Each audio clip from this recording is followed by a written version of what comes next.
kapatid, nandito po kami ngayon sa bayan ng Kabuyaw, kung saan po dito po kami nakatalaga bilang isang tagabantay ng ating seguridad.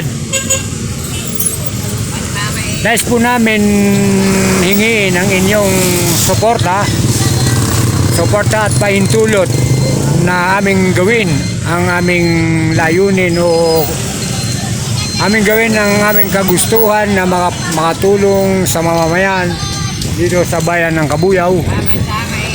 Ito po ang inyong lingkod, Friendly Ricky,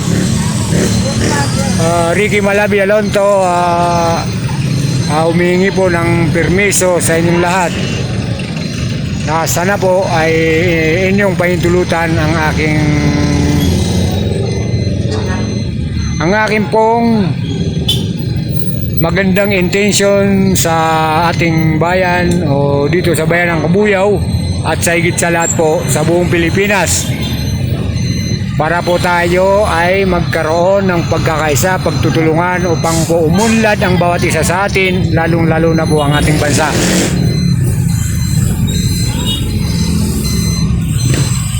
Katulad po ng sasakyang ito na medyo may pagkatuli ng pagtakbo, ay kung magkakaroon po ng lubak-lubak na daan ay babagal po ang daloy ng takbo ng mga sasakyan.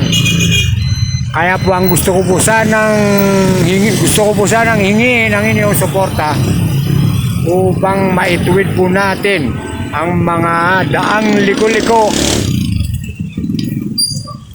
para po maganda po ang pag-usad ng mamamayan at ng bawat isa po sa atin.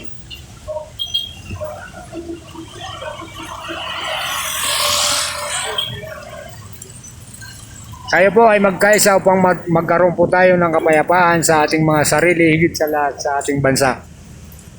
Ibalik po natin yung pagkakaisa natin, pagkakaisa ng buong mamamayang Pilipino sa Pilipinas at sa karatig bansa. Huwag po natin nahayaan na magkaroon ng mga taong may masamang intention sa ating bayan o higit sa lahat sa ating bansa. Huwag po tayong paaakay sa kanilang mga sariling kagustuhan. Tayo po ay matitinong tao at higit po sa lahat ay nais po natin mamuhay ng maayos, marangal po at magkaroon ng maayos na pamumuhay, pamilya, tahanan, hanap buhay. Sana po ay kayo po ay tumulong sa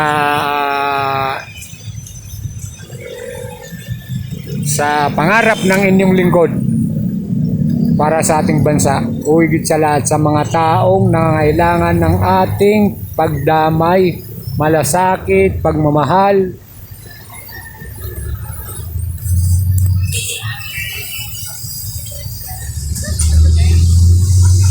Pasensya na po kayo, medyo natakpan ko po yung camera kasi nagkamali po ako ng hawak.